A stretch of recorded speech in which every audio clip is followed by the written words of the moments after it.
Morning. And David Fine gets the prize for noticing that this meeting was scheduled at 11:30 p.m. and then showing up anyways. Oh, thanks for pinging me to let me know. No Okay. problem. Yeah. Been scheduled that way for a while, so It's the first all time I right. noticed it when accepted the meeting and then it didn't show up on my calendar. Where is it? And then, Yeah. you get the plus thing on Friday morning. I'm like, wait a minute, I thought it was today. We have not gotten that off track to be doing middle of the night meetings yet. Okay. Good. I think well, there's a couple people still coming in the waiting room. Um, I suppose we can start this way. If you don't mind, please, those of you who are here, if you could introduce yourself in the chat, your name, your organization, the role you play at that organization, and your coverage area. What areas in the Broadband Consortium Pacific Coast region do you cover?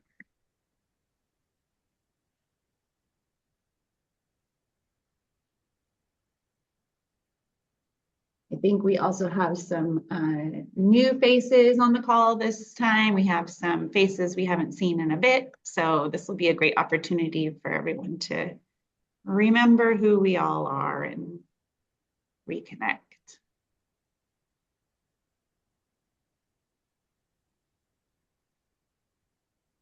While we're doing that, I will go ahead and start the introductions of the BCPC team. Shelby Arthur, Tri-County Coordinator for the Broadband Consortium Pacific Coast, and then I also liaise with Santa Barbara County and San Ynez Band of Chumash projects. And Michael, can I hand it to you? Yeah, hi everybody. Michael Foote, San Luis Obispo County Liaison. Malika? Hi, everybody. Malika Ventura County liaison for BCPC. Ernie?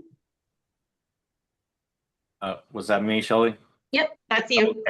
Okay. Hello, everybody. Tim Tierney doing GIS for the Broadband Consortium, all territories. Great. Nadine?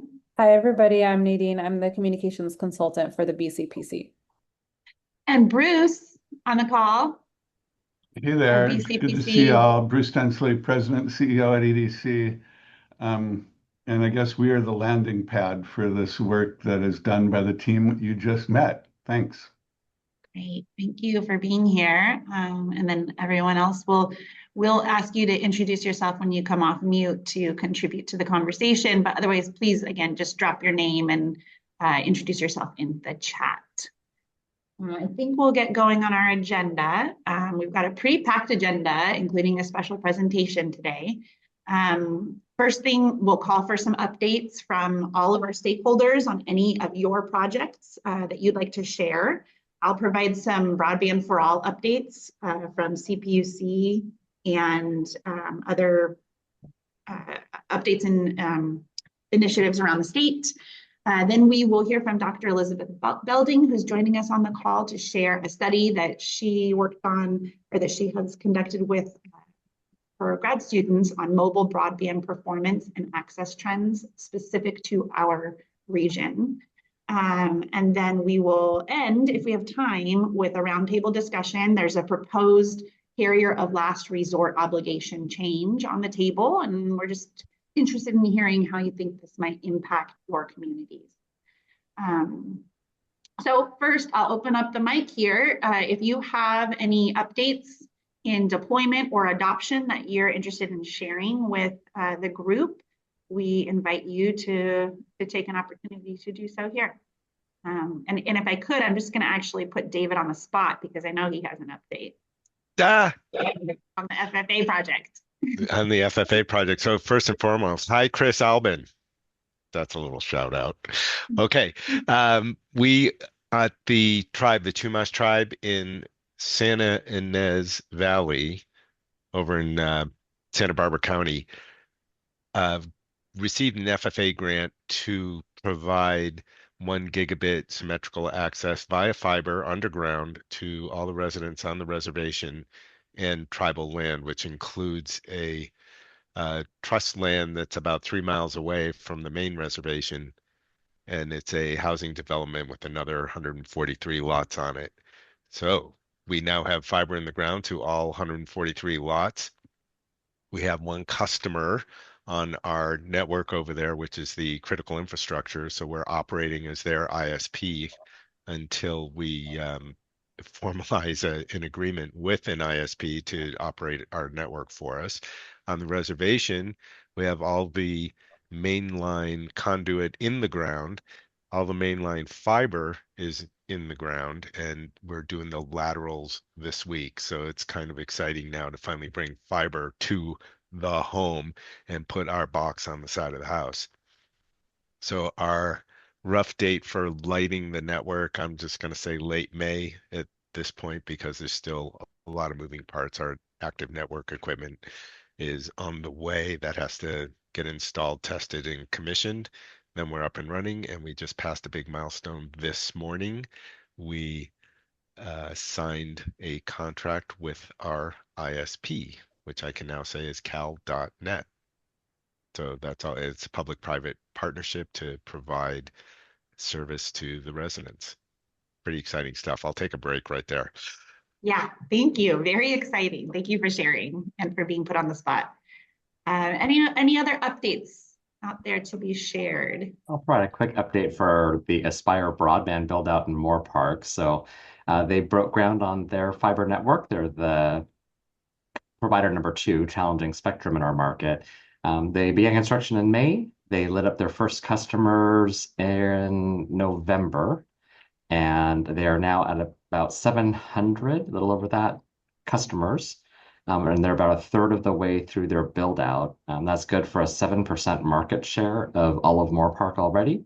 And they are booking new customers or installing them 5 a day, 10 a day, 50 a week, and they're still booked 2 weeks out. So that number is increasing rapidly. Fantastic. And it's been exciting to see Aspire as a new entrant in the Tri-County market altogether. Any other updates to be shared? Deployment. I don't think we have our Astound FFA team on. And Lynn, I don't think that that's part of your area, right? It is not. I'm just chiming in here. I don't know. I know Jeff Buckingham would be part of that. So that's not to break the news. That's going to be changing fairly soon. So I don't have any updates on that. No worries. No worries.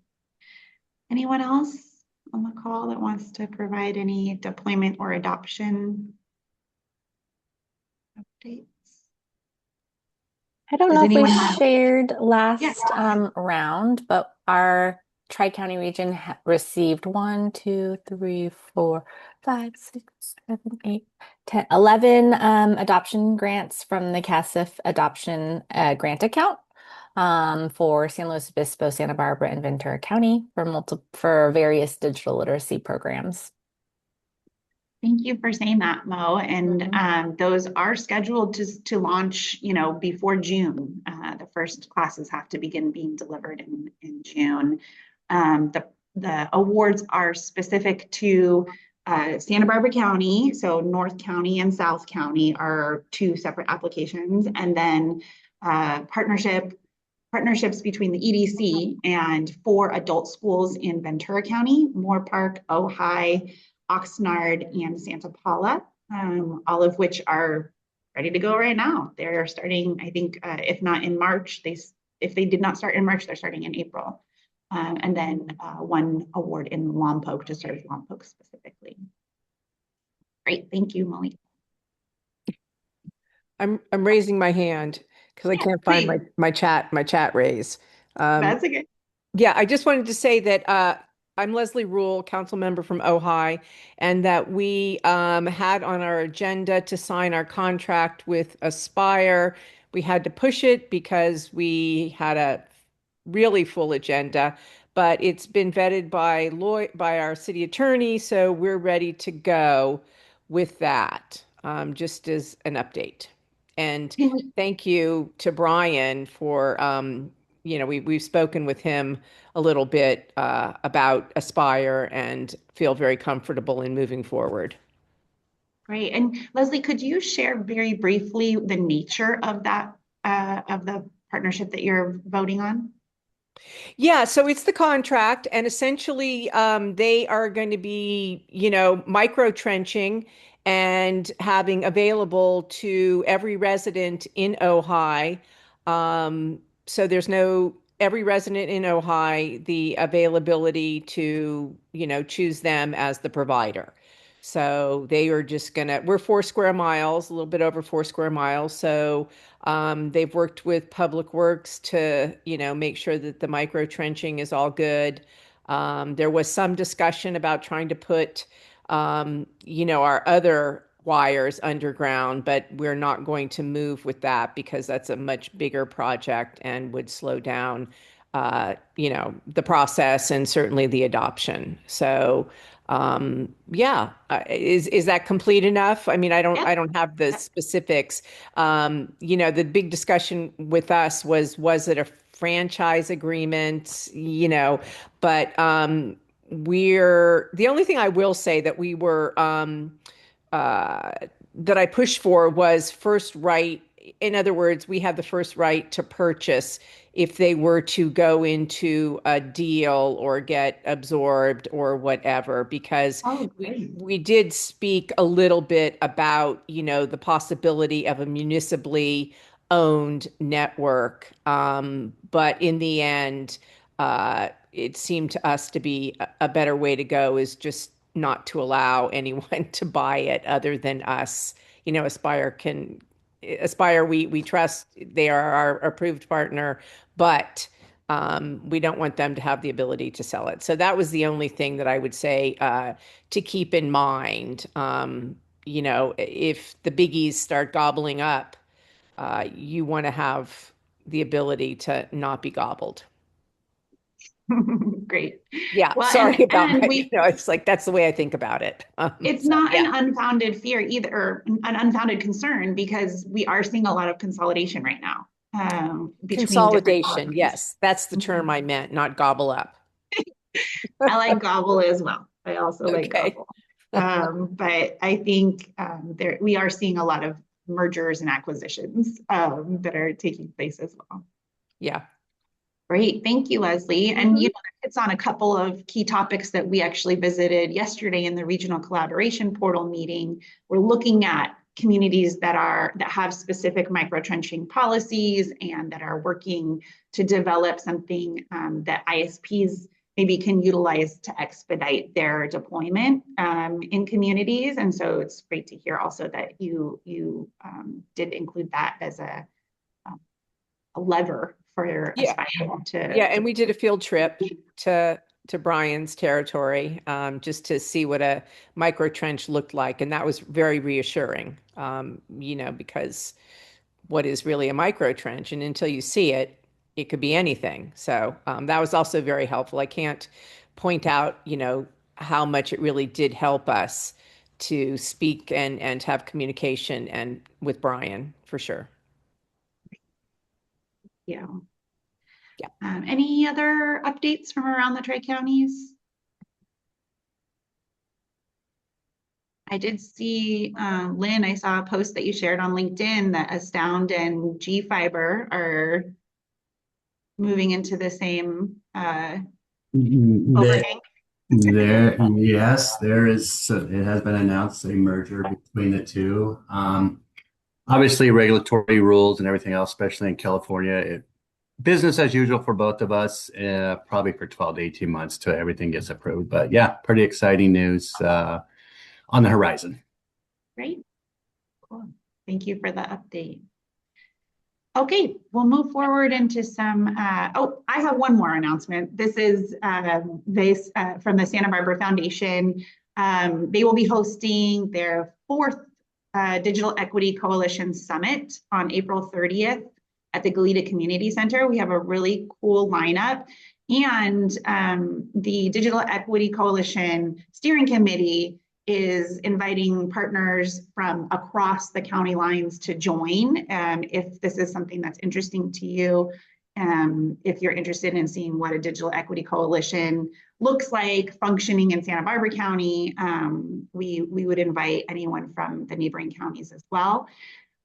Dr. Belding will be one of the key presenters at the Coalition Summit, as well as Dr. Jamshid Demui, who has done an update on the state of the digital divide in Santa Barbara County. So he will be giving that presentation, and we will have a guest, Sunny Wright McPeak, will join us from California Emerging Technologies Fund to talk a little bit about statewide initiatives in adoption and digital inclusion. So if you are interested, please register, and we will drop the link in the chat as soon as we have a free moment here. Okay, a few updates on statewide infrastructure initiatives. The middle mile is progressing, not really in our area, although I suppose David might have more insight into that than I do in terms of how it's connecting to their FFA project. We haven't seen a lot of change. These numbers in terms of progress in building out the middle mile in our 3 counties have not changed since November. These are the same. What we did learn in February's meeting is that CDT has released pricing for their first core services to be offered so that ISPs and public-private partnerships or public entities can begin to price out what it would cost to connect and serve communities along the route. They also updated the tribal policy, which just refines the right-of-way and service term lengths, but retains 6 dark fiber strands for tribal connectivity along the routes. So not a giant change there. We're still closely tracking the progress along the 166 in between San Luis Obispo and Santa Barbara counties, and don't have much of an update there. If someone does have an update, feel free to jump in now. Okay. Trying to find the mute button. Oh, there he is. Yeah, I'm here. Yes, I have been told that our conduit will be in place with fiber in it before the end of June. Okay. So, and do we know, will that fiber be connected up you can see the tiny little leg here in the middle of Santa Barbara County, swoops up the 101 to the 135. yeah, so we're dependent on that leg. Yeah. In order for that to happen. So they didn't say lit, they said in place. So I'm not expecting to be able to connect to it for our backhaul before the end of the year, maybe into next year, with the amount of fiber they've got to put down. And we're dealing with Sieben as the contractor. Yeah. So CDT, Sieben, and us are sharing a 3-mile length, give or take, of I'll call it trench, but they're really horizontal boring. And you don't want to say you're sharing boring, because that would give you the wrong impression.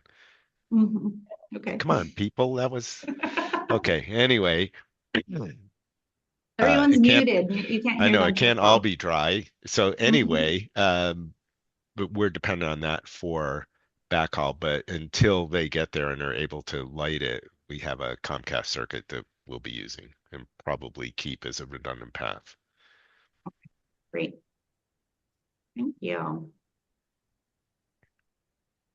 So last mile deployment programs, the CASIF infrastructure grant the team sent out an update earlier this week to sort of move the goalpost on their timelines for announcing awards for the 2025 application cycle, and then for opening the 2026 application cycle for infrastructure grant applications. In October 2025, we did have 4 applications submitted in our region, which are currently under review and refinement. I do have those maps available if anyone's interested in seeing the project in your region. They are expected to announce awards in July. Anyone who is not announced as being awarded goes into a category called deemed denied. So they don't explicitly deny your project, they just don't award it either. For 2026, we anticipate, or they have published that April 1st will be when the broadband availability map will be published. That's next week. And October 1st will be when the 2026 infrastructure grant applications will be due based on that broadband availability map. I believe that we'll have a period of time where we can look at the locations that are deemed available and work with CPUC to refine that. I have a line out to CPUC to ask what that process might be, considering they did not allocate funding, or they did not list many of the Cuyama Valley localities as eligible for funding back in 2025. And we've since really made an effort to survey the community and determine that there really is not a strong broadband connection out there yet. So we'll see what we can do. We will, as a team, BCPC will begin outreach to revalidate all of our priority areas and seek applicants for the infrastructure grant, hopefully in August, pending the award of Regional Broadband Consortium funding for our area. On the federal funding account page, we don't have anything set in stone. Nobody puts anything in writing, but we have heard rumors that round 3 applications may be slated for 2027-28. And it is unclear at this point if the funding amount allocated to each county will change based on all of the different awards that have been made since the first round of the FFA account. There is a CPUC voting meeting June 22nd. There are several in between, but we are keeping our eye here on the 22nd of June, where we're tracking the RBC awards and determining, and tracking if any CASIF IGA awards will be published at that point. Any questions about the CASIF infrastructure grant application areas?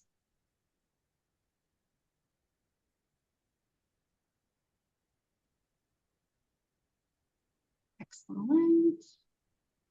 So moving right into Regional Broadband Consortia, that's us, BCPC. We submitted our application requesting funding to cover a 3-year period from July 2026 to June 2029. Our current grant ends in this month. Essentially, we have some reporting that we need to do over the month of April, but essentially we're going kind of dark through the month of June. We will be able to respond to you, but we will be doing very limited outreach. So if you have questions or you need help connecting to another stakeholder or to CPUC, please still reach out. But just know that if you don't hear from us, it's not because we don't like you, it's because we are just waiting for our next funding cycle to be approved. We submitted a work plan aligned with CPUC's RBC requirements, and essentially we'll move forward with similar work that we've been completing.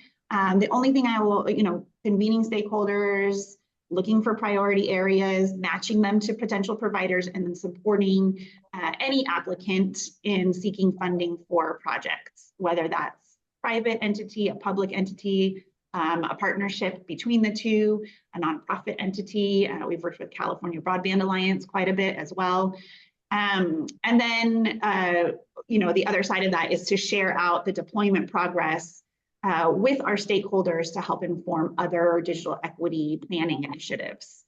The only thing that we are adding here is we are reigniting the effort to complete speed tests and wireline testing in partnership with CPUC. They had not asked us to support any of their outreach campaigns in this most recent broadband consortium cycle. but it sounds like they may be partnering with a provider of speed tests to support that effort. I guess previously they would send us these black boxes and we had to drive to each house and test their wireline connections on site. But I think that they are looking into some alternatives to make it more efficient and reach further and touch more broadband serviceable locations. And then we've been specifically asked to have work plan items that support CPUC outreach with our own regional context. So convening community anchor institutions and community-based organizations that work directly with low-income families and rural households in order to support deployment efforts across the region. I also just wanted to add that a bill has been, yesterday there was a hearing on AB 2279. This is a bill submitted to the legislature to expand regional broadband consortia funds and work objectives. So rather than focusing only on deployment efforts in our regions, we would, if this moves forward, we would be asked to also complement our deployment efforts with outreach to engage and improve adoption efforts in the areas that have been awarded other CASF funds. So if an IGA project or an FFA project for a certain area has been awarded a grant, we would then also be asked to work with community-based organizations to improve adoption in that area, which could include digital literacy training. It could include support enrolling in a plan that's appropriate to the income level, and so on and so forth. It would increase our funding formula, so we would retain our baseline funding that is currently granted to consortia, but it would add funding proportionate to the number of low-income households in our region and also in proportion to unserved broadband serviceable locations. So our best tech available analysis would be probably pretty important in informing this, and we would work with CPUC to ensure that our region is accurately represented to make sure we can reach all of those households. So we will be following up with a big ask. Once we have determined in partnership with some of our statewide agencies and other regional broadband consortia, we may be reaching out to our stakeholders to ask for your support in reaching your state level elected officials to support our work in the region and enable us to support additional organizations in their work in improving adoption rates. Bruce, did you want to add anything to that before I move on? Sure, I could hop in briefly. First, thanks for the summary on both or all those issues and on AB 2279. Frankly, we're excited about two things, or I should say three things there. One, yes, it's always nice to see that there might be more money for the consortia that actually is more proportionate to the kinds of expectations, not only that they have, but the opportunities and expectations we have for improving access, et cetera. But it's a huge, huge benefit that they're expanding the language to provide support for adoption-related activities. At least administratively, what they've done is make us tie ourselves into a knot in terms of reporting that no matter, we end up working on adoption-related activities, but then have to somehow tie it back to saying it's really about working on deployment. And clearly, I'm kind of beating it over the head, but they're two sides of the same coin. And now at least we'll be released from some of the craziness of trying to distinguish one from the other. Very cool. And interestingly enough, to my knowledge, at the hearing yesterday, there was no opposition to it. It was fully supported by all members of the committee. Usually when there's been some sort of proposals sponsored loosely by CETF and the consortia, there's been some opposition, some pushback. That didn't happen. It looks like there could be still at appropriations, but to be clear and last, this is not money that would come out of the legislature's limited budget. This is money that already is being gathered, held, and deployed by the CPUC based on what we all pay on our phone bills. So I rambled on long enough. That's all That's I know, exactly, but I'm that's happy exactly right. about it. Yeah. Yeah. The funds are already there. This is just making them usable. Cool. All right, thank you. Okay, last update from me is on the BEAD program. The state of California submitted their preliminary awarded projects to NTIA in December. Now NTIA reviews those to ensure that they're in alignment with the initial proposal submitted by the state of California, and also in alignment with the revisions that were made to the BEAD deployment program over the summer, and that they're aligned with federal priorities at this time. We saw that in our region, the bulk of the awards went to SpaceX. Amazon Kuiper has a pretty solid share of northern San Luis Obispo County, and Astound Broadband as well took an award for sort of the western leg west of the 101. In Santa Barbara County, again, SpaceX took the majority, and then Comcast has a section in northern Santa Barbara County east of the 101. And in Ventura County, we saw a share go to Frontier and Butler America, as well as to SpaceX overall. There are some small dots in here that are intermixed, that are part of bigger statewide awards as well. But we will keep tracking this. Broadband Consortia were officially authorized to support BEAD-related projects in this new round of Broadband Consortium funding. We had not been authorized to be reimbursed for work around BEAD projects in our previous round of awards. And so we're excited that we'll be able to at least participate in the actualization of this program as well. Okay, any questions on all of these sort of public updates?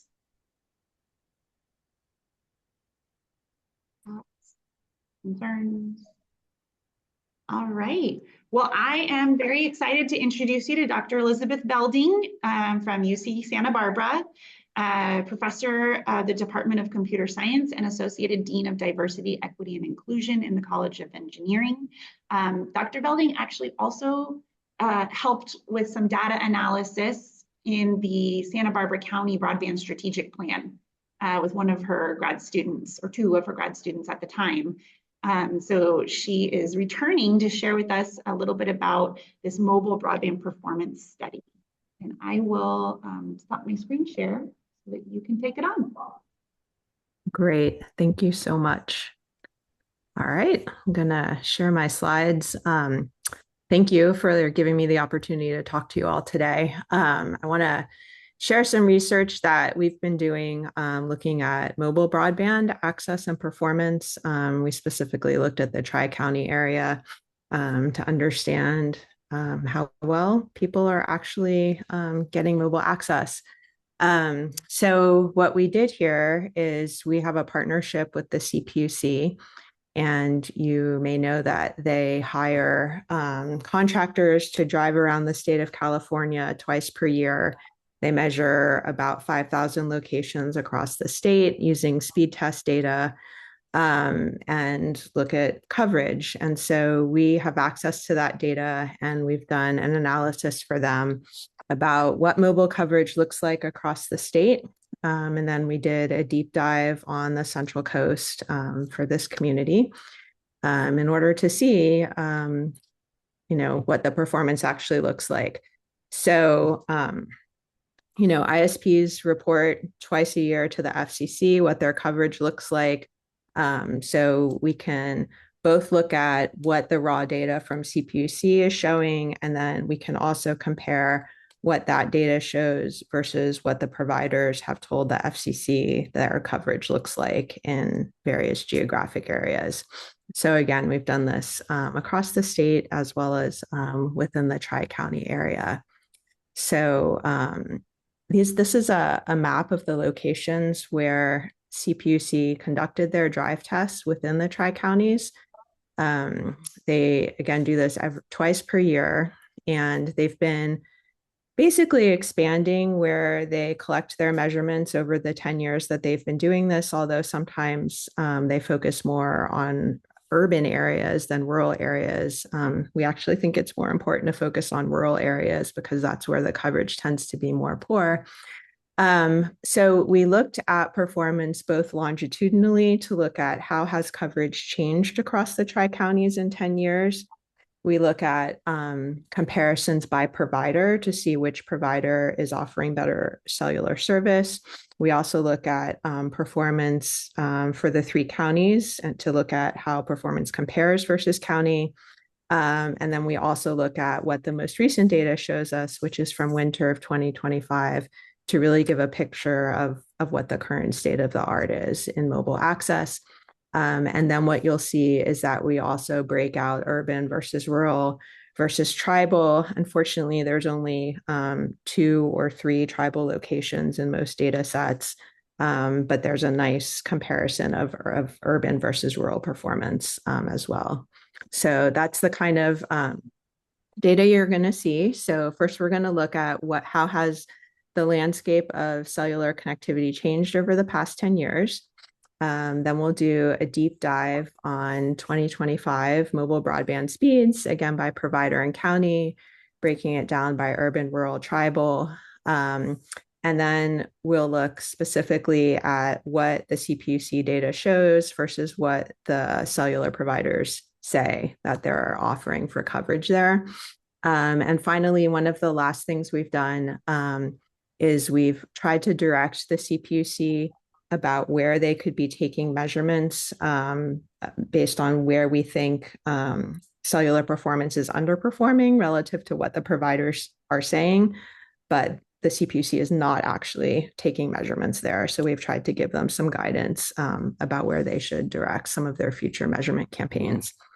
And then I'll end with just a couple of notes about some other ongoing things we're doing that I think you all might find really relevant. So let me start with the longitudinal view. So the right graph here is the download speed broken down by the 3 major providers over the last 10 years. And then the lower graph is the same for upload speed. And of course, we would expect download speeds to be much faster than upload speeds. And so what we can see is that in the last decade, the performance of the 3 providers was pretty consistent. I don't know if you can see my mouse. Hopefully you can. So in the late 2010s, it was pretty consistent. And then T-Mobile's performance has increased considerably. This is both after they merged with Sprint, and it's also related to their 5G build out, which has been pretty substantial. AT&T and Verizon have also increased, though not at the same rate. And so this is aggregated across the 3 counties. And then we can see upload speeds improving for all the providers, although not at the same rate because we would expect upload speeds to be lower.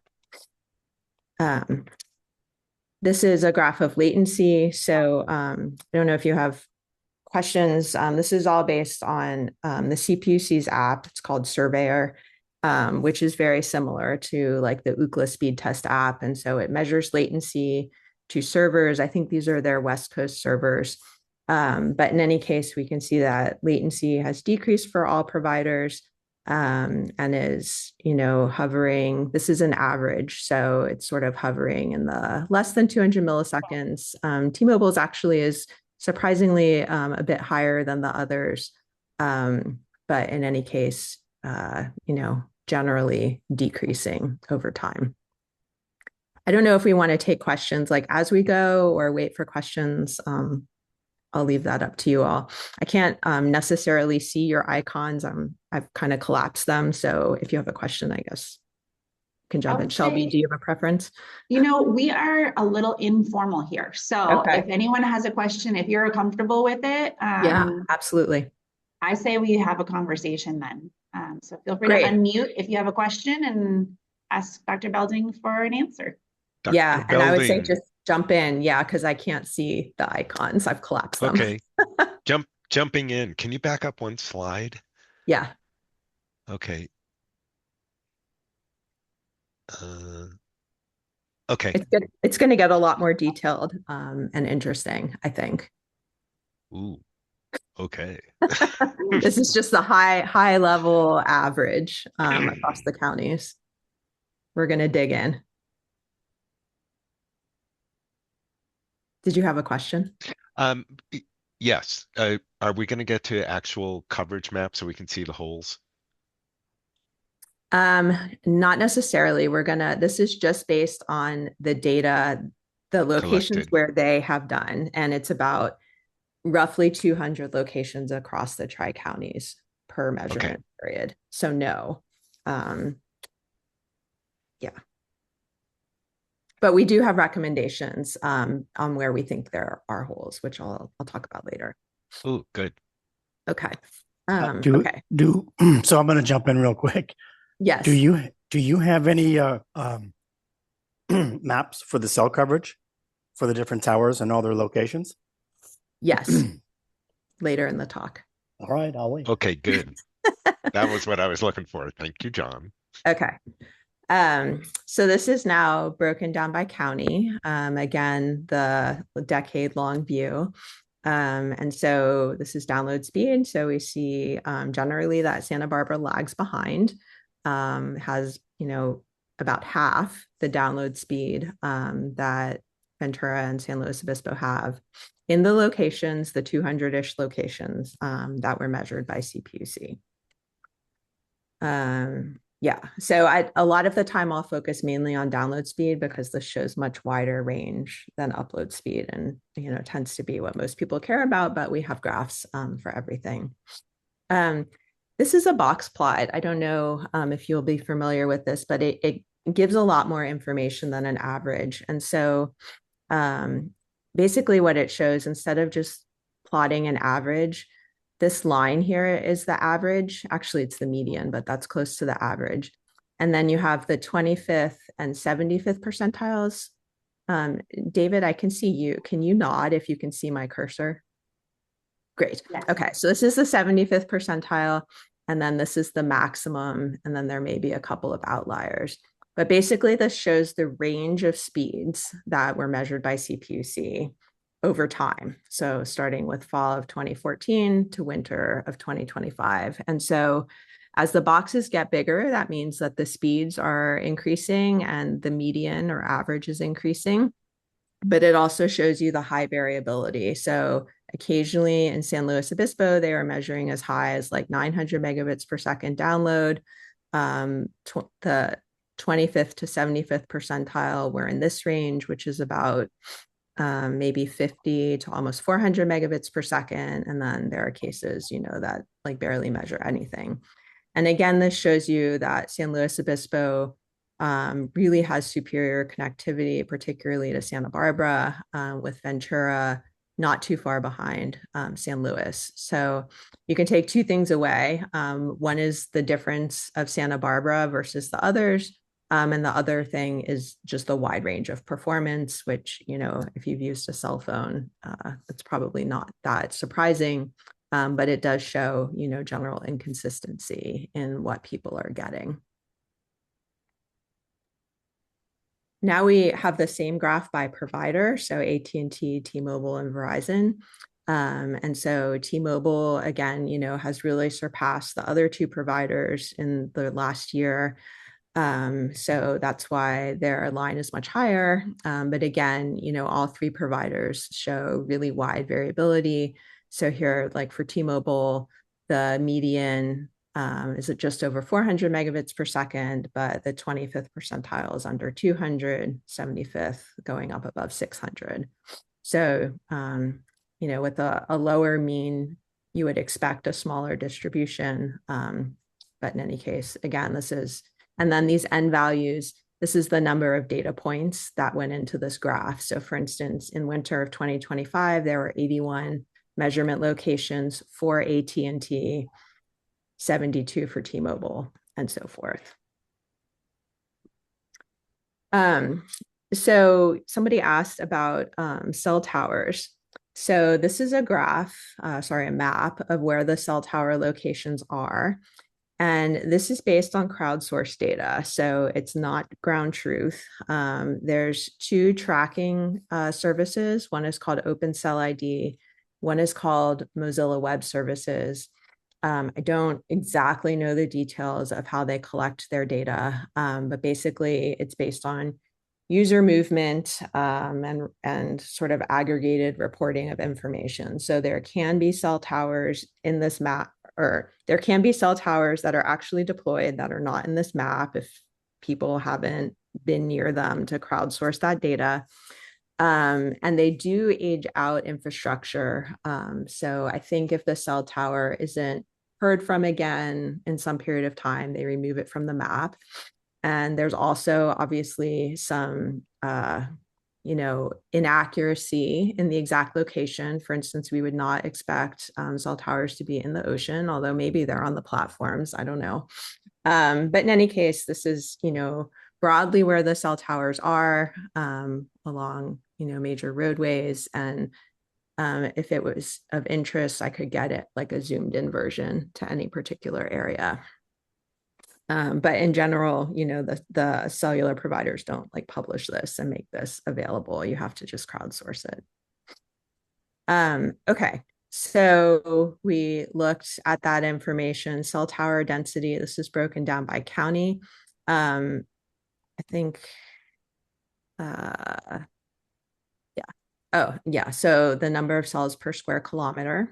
So Ventura has the highest cell tower density, followed by Santa Barbara, followed by San Luis Obispo.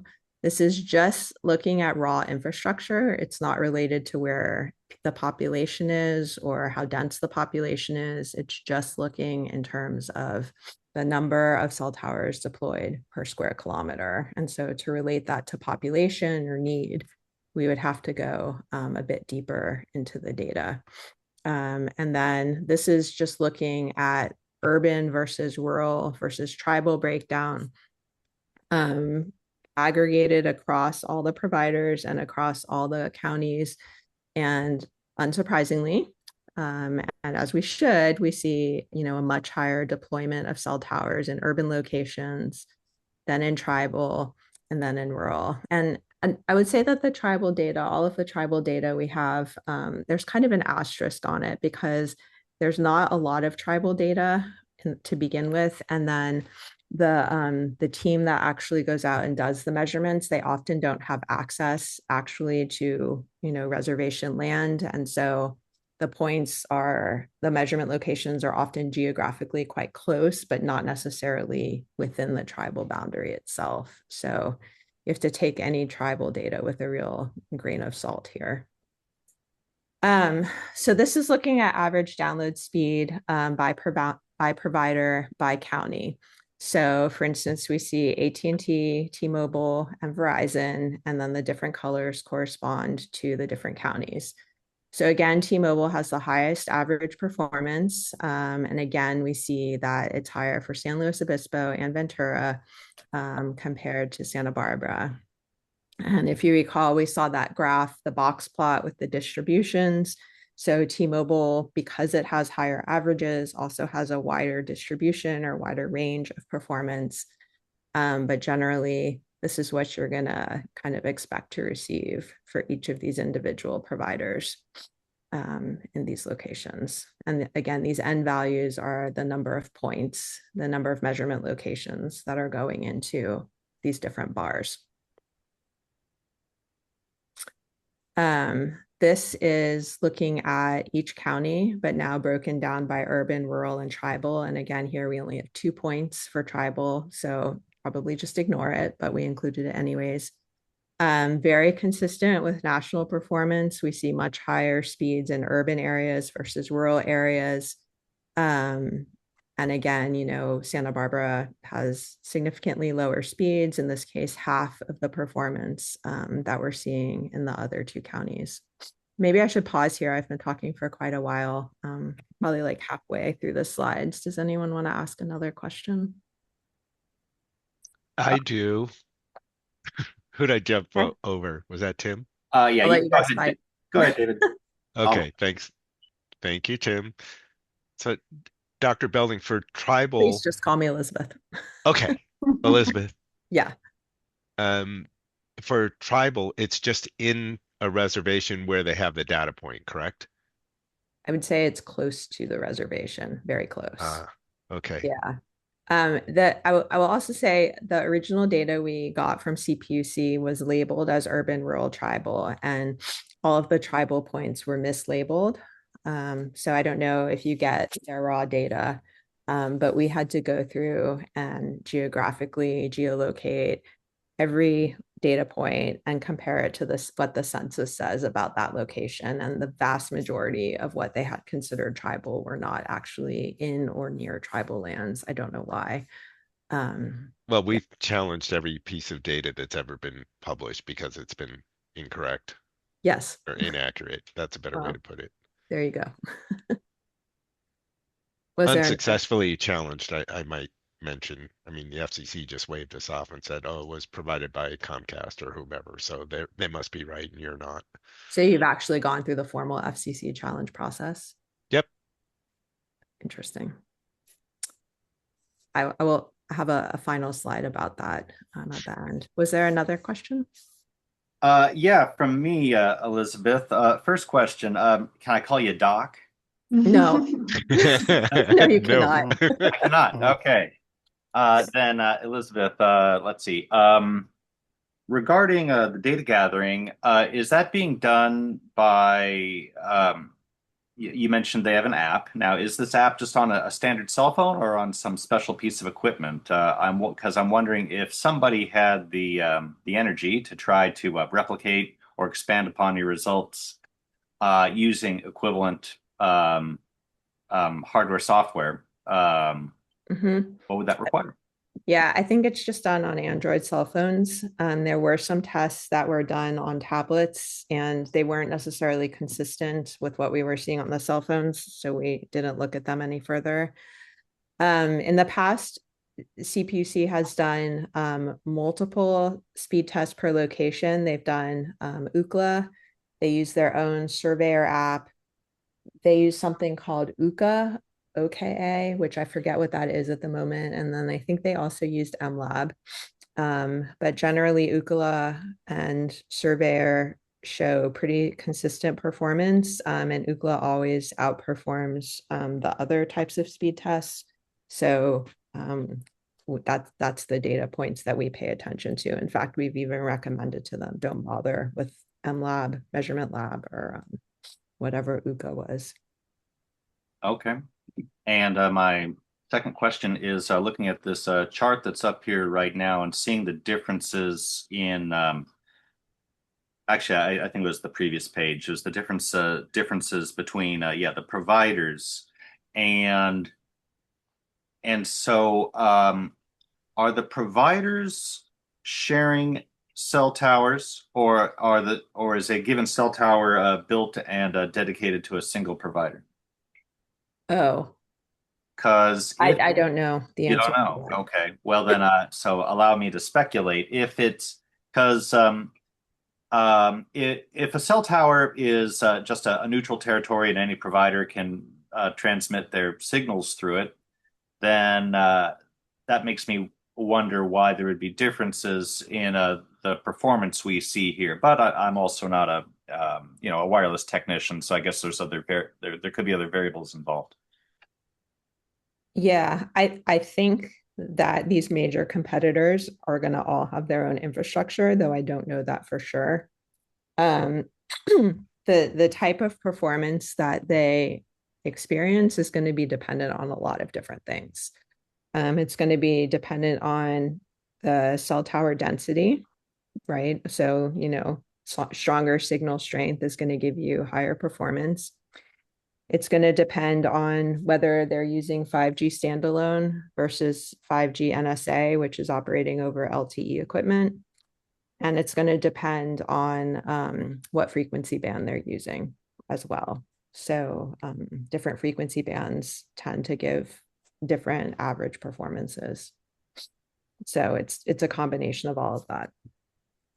Elizabeth, I'm curious if you were able to parse out some of the locations regionally, like for instance, Santa Barbara, San Luis Obispo, north counties of both have much more rural regions and also much worse coverage. I'm curious if you're able to see differences in that way. That's not something we've looked at, but we could. Okay. The number of points will start to get small, but we can look and see what we have. Absolutely. It could be that when we look at urban rural per county, that's generally how it's divided. But we're just using whatever the Census Bureau classifications are. So, I couldn't say for sure it's not including rural areas of South County, for instance. But we can look at that if that's of interest. Okay, so we talked about this. And I think we also talked about this. This is aggregating urban, rural across all the counties, all 3 counties by provider. So again, consistently better urban performance than rural, as we would expect, with T-Mobile far outpacing the other 2 providers. We do a lot of looking for trends based on different socioeconomic demographics. Often we don't really find any correlations, but this was one where we did. So what we looked at here was based on census data, the percentage of households that depend on mobile service as their means of internet access. So they don't have any kind of wired internet access coming into the house.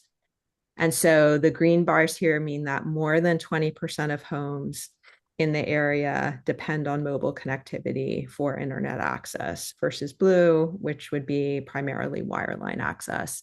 And so the trend is that the more heavily dependent homes are on mobile access because they don't have an alternative, the worse it tends to perform.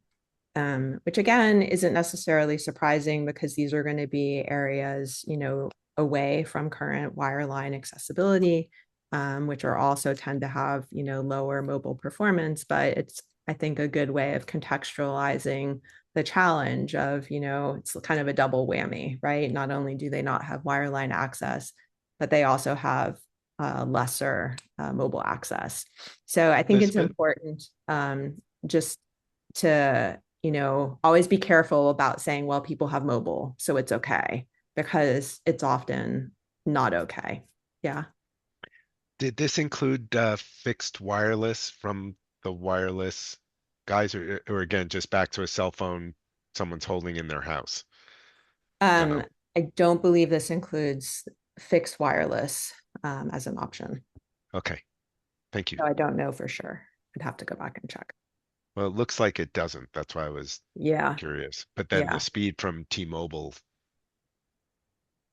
kind of indicates FWA, but it depends on what device they were using to test. So I shrug.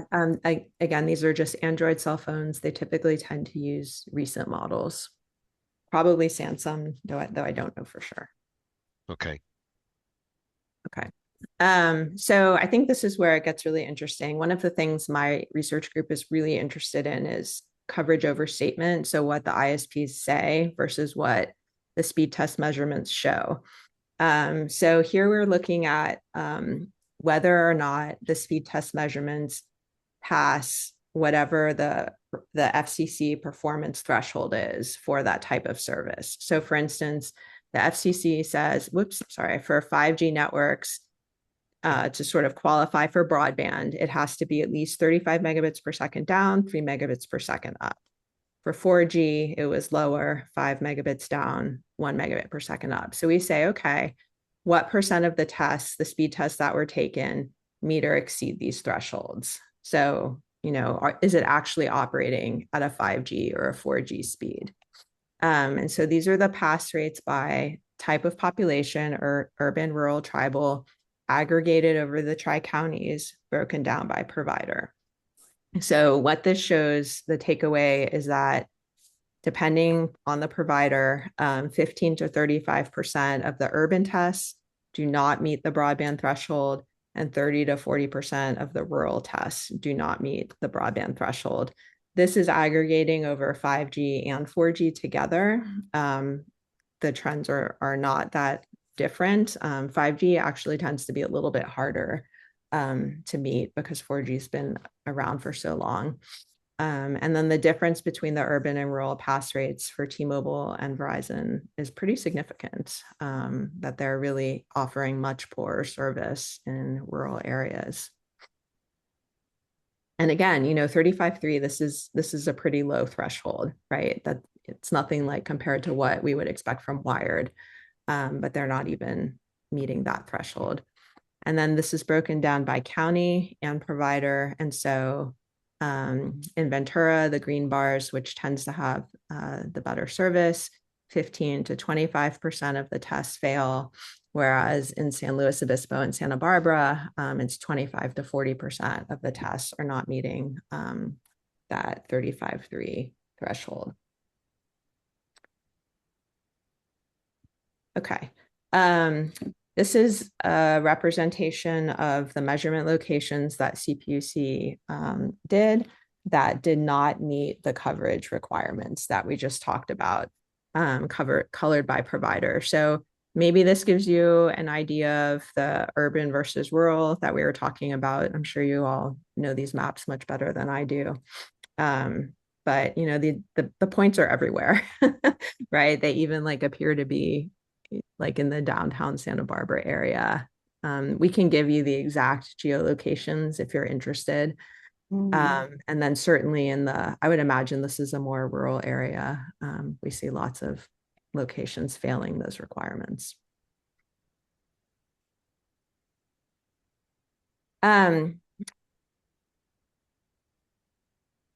So now what we're going to do is we're going to look at crowdsourced data collections. So Ookla releases aggregate results every 3 months over small geographic regions. So you can't look at individual speed test results, but you can look at sort of average performance over a 3-month period in a pretty small geographic area. So that's nice. And then they also will tell you the number of tests that are contributing to that average. So we have, because CPUC, they do the drive tests, it's like 200 points across the tri-counties. We can look at the Ookla aggregated data and see, a much more representative sample to see what performance is looking like.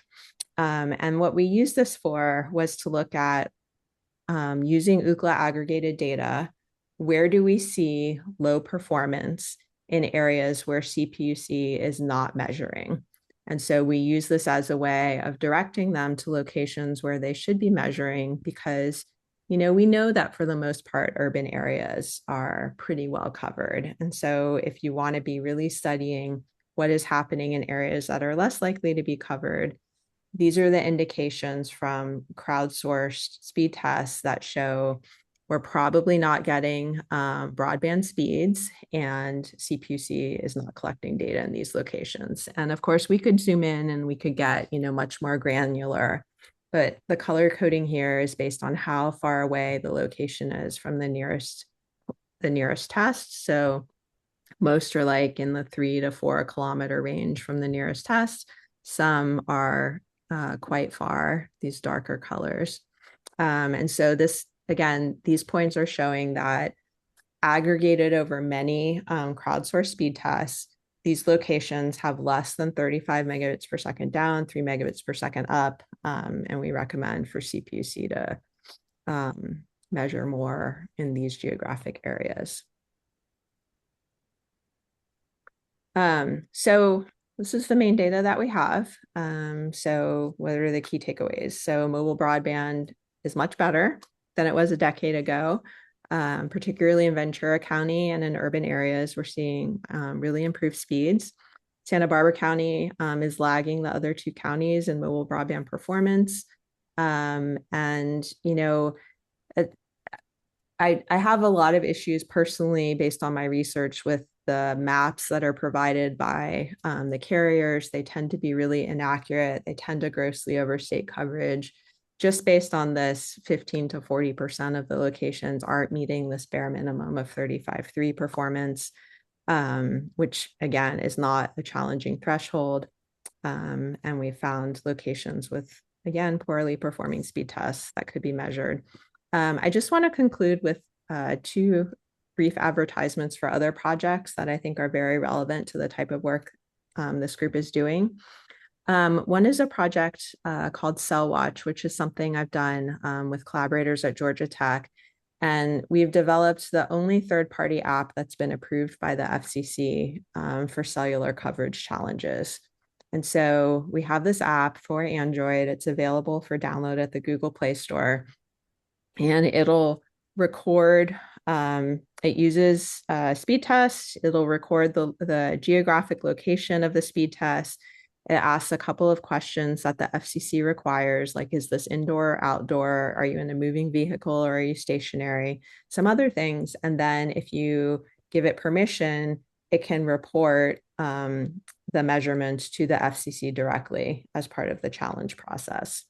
So if you're interested in that, you can go to this URL to learn more. I just checked the URL and it doesn't actually say that we've been approved, but we have. I saw that the last time we updated it was in October, but there was a press release by the FCC that the app is now approved for challenges. So there's that. And then there's also a project that I co-lead called the Broadband Plan Querying Tool. And this is a project that looks at broadband plans, their pricing and their speeds. So we built an automated system that can automatically scrape ISP websites to collect their broadband plans that are available. So we take an input file of residential addresses, and we have over 100 ISPs that we support now. We feed it to the ISP websites. So, you know, their webpage where you can enter a street address and then you get the plan information. So we automate that process. And then we capture the broadband nutrition labels or just their download speed, upload speed, price combinations. And this is really powerful. So we have done this for more than 1 million residential addresses across the United States. We've collaborated with a number of nonprofit and state and local governments. And what it does is it enables checking what the ISPs report they offer versus what they actually do offer to consumers. And I think the biggest example of the power of this is we did a study of the CAF program, the Connect America Fund. Probably you guys know about that. Anyways, this is a program that ended. It was a big government subsidy where the federal government gave ISPs billions of dollars. Well, each ISP got millions of dollars to do build outs in rural America. And so the ISPs had the money, they did the build outs, and then they reported to the federal government the exact addresses that they said now had fixed broadband access. This is fixed now, based on CAF funding. And the federal government, FCC, having no way to check this, said, thank you. So we got the list of addresses, again, that the ISP said that they gave service to. We sampled it, and we found that only 33% of the addresses that the ISPs verified were served actually had broadband access available to them. Huge, right? Only 55% had any access whatsoever. 45%, it just said, sorry, you have no access. And then only 33% had broadband access. Some of those homes were being offered plans that were like less than 1 megabit per second down. And so this is huge. We submitted this as part of a Supreme Court case against AT&T. one of their subsidiaries, Windstream, they lost. It's a really big deal. So this is a service we have. And again, it's an automated scraping of what their plans actually are versus what they report that they are. Elizabeth, regarding this tool. Yeah. Does it work by scraping one data source that is the marketing, and then some second data source that they're making available, which is what they really offer? Yeah, to reading the way that you put it on your slide. Yeah. So if you go to like cox.com or coxcommunications.com, you'll get to eventually a page where you can enter a street address, and then it tells you what plans are available. It's just public facing. And so that is what we interact with. We automate interaction with those web pages. So we take a database of addresses, and then one by one, we go through this process. We enter the street address, we do all the clicks and captchas and whatever we have to do. And then we get to a page that displays, here's your 5 plans that are available, here's what they are, here's the prices. And then we capture that into a database. In the CAF study, I talked about the set of addresses we input was the set of addresses that the ISPs reported providing access to based on the CAF funding. But we've done this, with lots of other sets of addresses. Okay, I see. So you're discovering contradictions in what the ISPs themselves are reporting. One Yes. report going to the feds, and the other report going to potential customers. I mean, we just take what they display on the website as what a customer could actually get. We don't try to verify, if you say you have a 1 gigabit per second plan, do you actually have it? If they're telling the customer that they can buy a 1 gigabit per second plan per month for $100, then that's just what we record as being offered. Sure. Yeah. But it fills in the gap of the federal government giving money to the ISPs saying what they did and who's now served with that money. Where's the check? There's been no way to check that the ISPs actually did what they said they did. And there's lots of news stories about ISPs over-reporting. So this is one way to actually check. Well, if I'm a consumer and I want to buy internet access from you and I live at this place that you said you provide access to, can I buy service? Yeah. Can you really buy what they say they're offering, and then or anything at all, or anything, and then to take it even deeper, though I don't know how you could automate this, is to just because they say they're selling you something doesn't mean you're really getting what you're paying for either.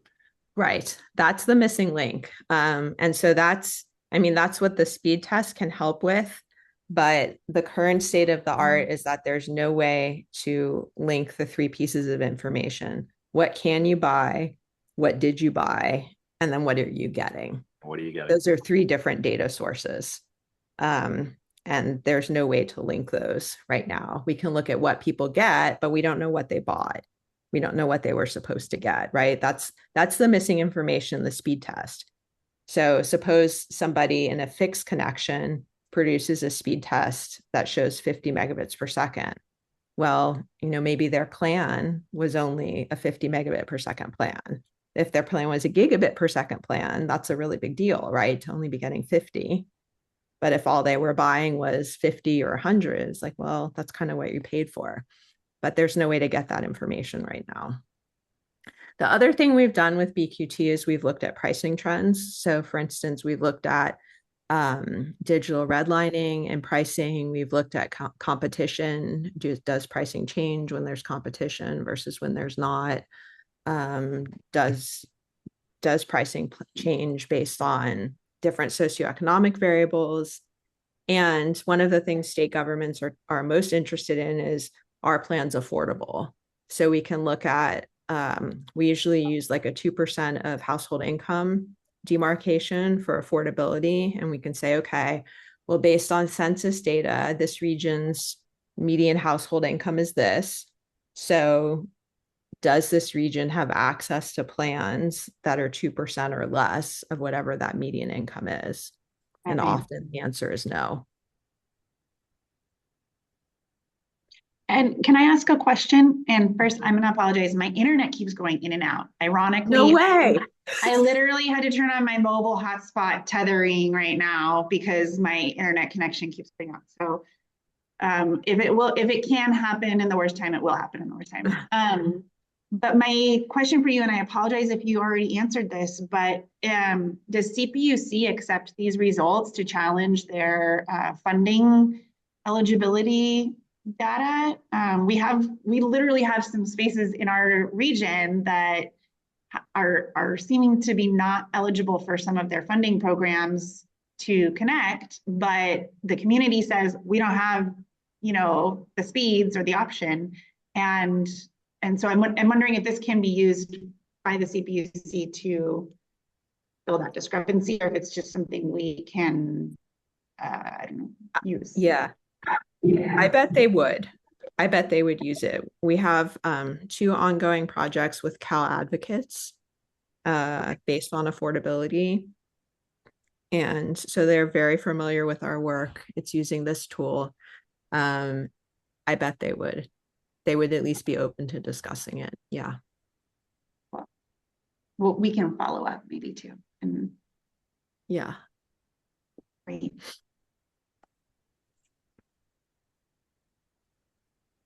How about anyone else? Any other questions for Elizabeth?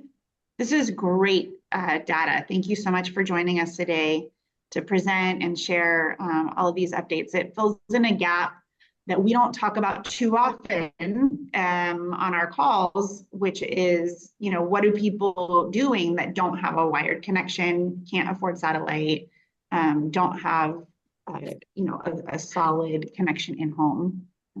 So I think that's great for you to fill that in. Yeah, happy to. Any other? And Elizabeth will be at the Digital Equity Coalition Summit, or Carson, her grad student, might be there, but presenting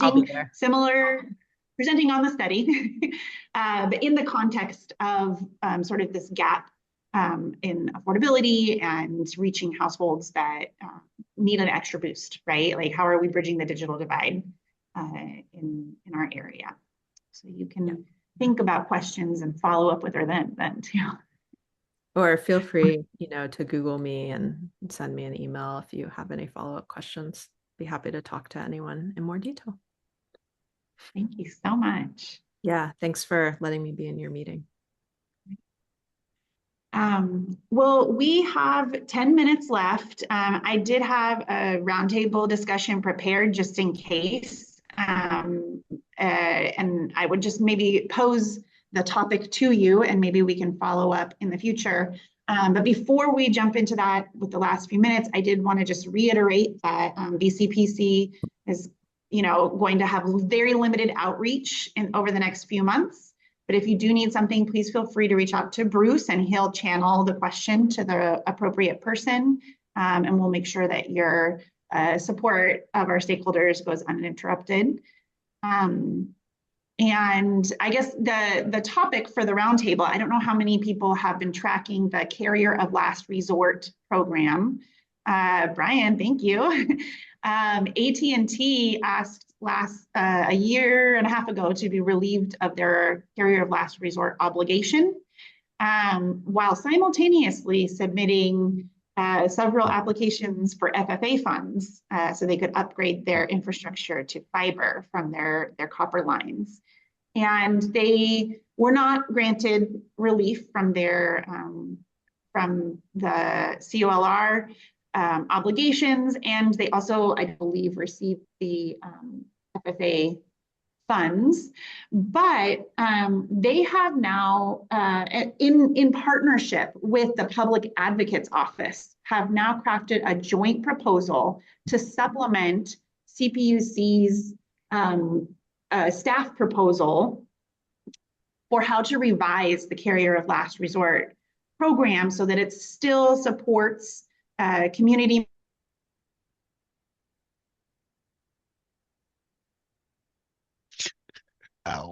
Oh no. Communities that lack. There, There you She's go. back. You're back. we lost you at still supports community. Still supports community, but also modernizes the system, the way that that support's provided.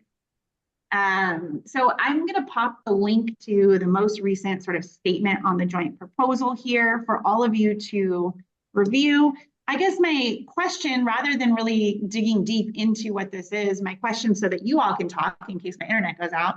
How many of your communities are served by AT&T as a carrier of last resort? And if there's other COLR organizations that you are, tracking what their response to this is.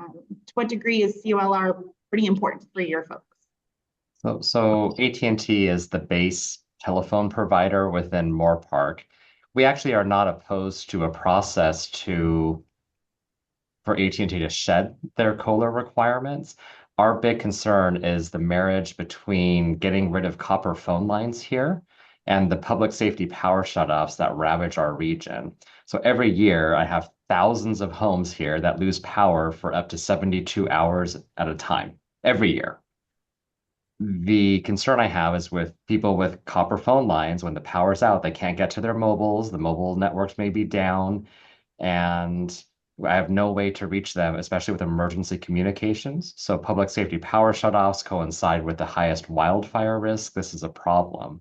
So what AT&T's response, because we've been engaged in them for years and years, along with especially the city of Agora Hills, is they say, well, we're required by federal law to give 24-hour backups as part of VoIP systems that don't rely on the copper technology. And our response is, that's great for most of the country, except here, where I lose thousands of homes and businesses lose copper or lose power for 72 hours at a time.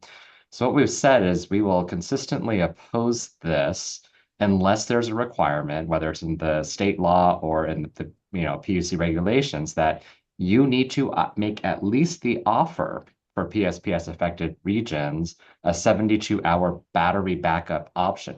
You can charge more for that, that's no problem, but you have to at least make it available. And what they've offered is, well, people can buy 3 or 4 batteries and then swap them out in their garages every day or so. And we told them that's not acceptable. So our council actually formally adopted this month an amendment to our legislative platform, which is my directions as a city lobbyist it is now official and explicit as opposed to just administrative at this point.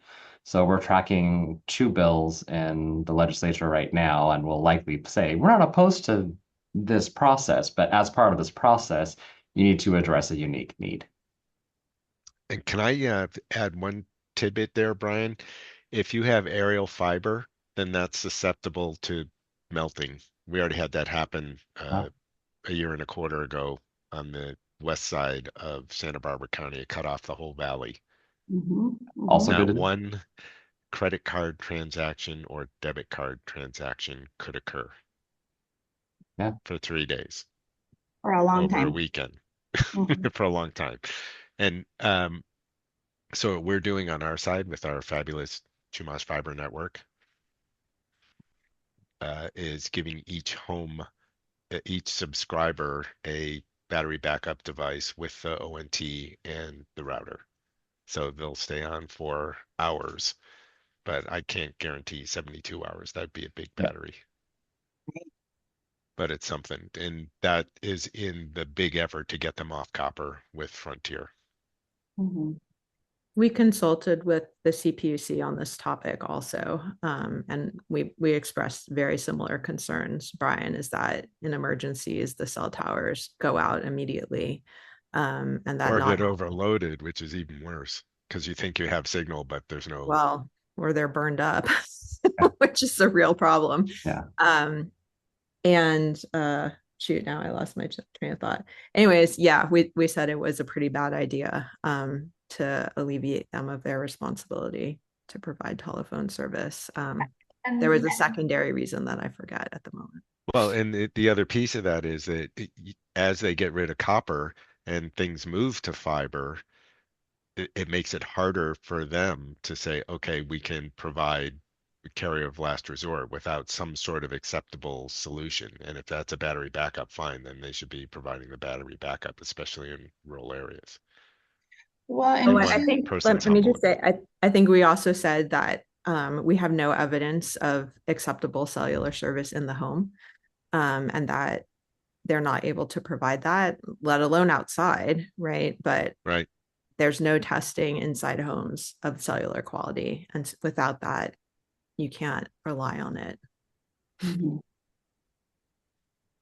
I was concerned also that I think the proposal says for every 10 locations served by copper, they would need to make sure there was one fiber connection in the area they're being relieved. That's part of this joint proposal. I'm not sure what the data that backs that ratio up would be, but it seemed a little concerning to me. It also looks like they would not be eligible to be relieved in rural areas of their obligation, but there's not a clear definition of what that means, if that's the census designation or if that's another designation. And of course, that maybe doesn't help the city of Moore Park, Right. who is also in a public safety shutdown area. Right. Well, we're continuing to track it. Also, I'm interested to hear what all of your sort of professional and expert insight as this goes through. It does affect our Tri-County region, so it's something important for us to track. And with that, I'll thank everybody for coming, and we will be reaching back out in July. We'll probably rev up our outreach again. Wish us good luck that our application gets approved in June. And if you do need something, please feel free to reach out to Bruce, and he'll route that question to the proper place. Good luck. Excellent. Thanks, Shelby. Thanks, you guys. Thanks, Shelby. Talk to you soon. Everybody. Thanks, Thank you, everybody. Shelby.